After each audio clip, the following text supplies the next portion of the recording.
చేద్దాం ముందు.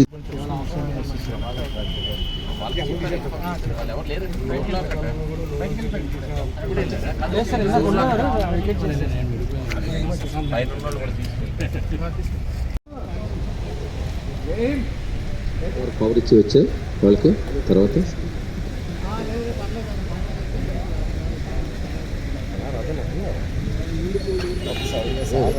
ఇవాళ వరకు ఇప్పుడు ఇన్ని వరకే ఉందండి. ఇప్పుడు ప్రమాదం ఉంది కదా చూడండి, ఇదే చూడండి అక్కడికి వెళ్ళినటువంటి పవర్ దాన్ని కూడా కట్ చేయాలి. ఆ పోల్ దగ్గర కట్ చేయించాడు, దాని మీద ఉన్నట్టుంది. చూడండి ఎంత టైట్గా ఉందో చూసారా, చూసారా మీరు ఎలాగా ఉంటాయి. దాని మీద బేస్ అయి ఉంది, అది జారిపోతుంది. అది తీసిరైనా వచ్చేస్తుంది.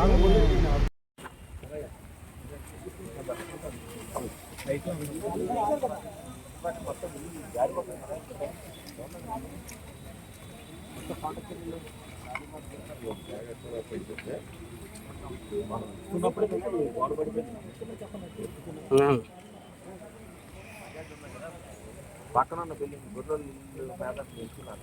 ఆ వెనక అన్నీ జారిపోతుంది.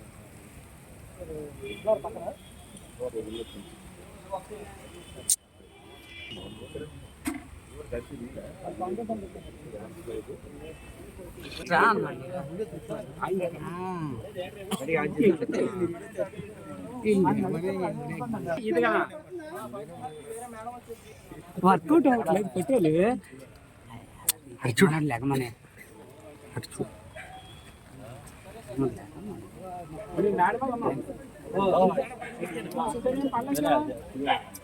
పోల్ పడిపోతుంది సార్.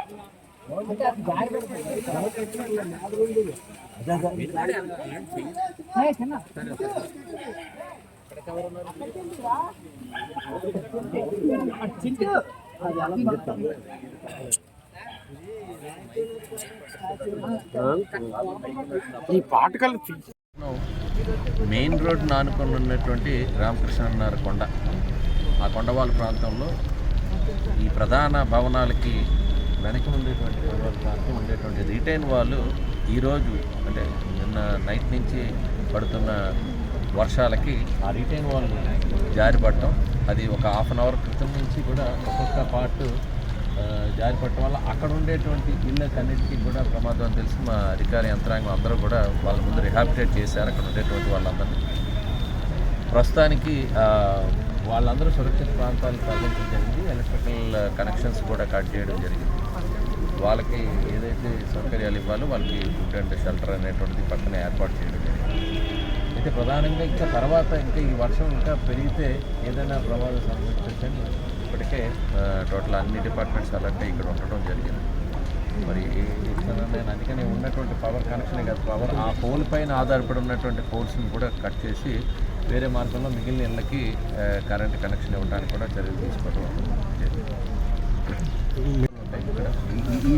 ఈ స్ట్రెచ్ మాత్రం ఇప్పుడు ఈవేళ రైల్వే స్టేషన్ ఆనుకుని ఉన్న గవర్కంచపాలలో కూడా రైల్వే వాల్ పడిపోయింది. ఈ రైల్వే ప్రొటెక్షన్ వాల్ పడి 3 కార్లు అక్కడ ఉండేటువంటి బైక్స్ అన్నీ డ్యామేజ్ అయినాయి. అక్కడ ఎవరు మనుషులు లేకపోవడం తక్కువ ప్రమాదం జరిగింది. కానీ అక్కడ ఎవరైనా మనుషులు సంచరించి ఉంటే రెయిన్ వల్ల అక్కడ మళ్ళీ ఎలక్ట్రికల్ పోల్ కూడా పడింది. మొత్తం పవర్ కనెక్షన్ అన్నీ కూడా తీయడం జరిగింది. సో అది కూడా పెద్ద ప్రమాదం నుంచి తప్పుకోవడం జరిగింది. అదేవిధంగా కొన్ని కొండ చర్యలు ఉరికిపడడం అనేటువంటిది ఇలాంటి వర్షంలో ఎక్కువగా ఇల్లు కొండ పై వరకు వెళ్ళటం వల్ల అటు మల్కాపురం ప్రాంతంలో కూడా దుర్గానగర్ అదేవిధంగా త్రినాథపురంలో కూడా చిన్న చిన్న సంఘటనలు చోటు చేసుకుంది. కాబట్టి వెంటనే ఆ ప్రాంతంలో పైన ఏదైతే ప్రమాదం జరిగేటువంటి ప్లేసెస్లో ఉంటారో వాళ్ళందరినీ కూడా ఇప్పటికే షిఫ్ట్ చేయడం జరిగింది. వాళ్ళ పునరావాస కేంద్రాల్లో సురక్షితంగా ఉన్నారు.